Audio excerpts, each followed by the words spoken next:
ఇది hands grip exercise అంటారు. ఇప్పుడు ఇది చేయటం వల్ల మన హ్యాండ్స్కి మంచిది. మన నరాలకి, హ్యాండ్స్ అంటే ఫింగర్స్ నరాలకి, హ్యాండ్స్ నరాలకి మంచిది.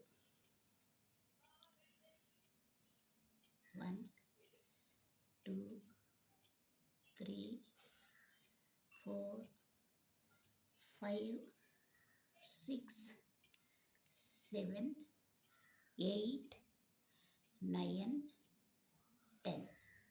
మళ్ళా ఇటువైపు 1 2 3 4 5 6 7 8 9 10.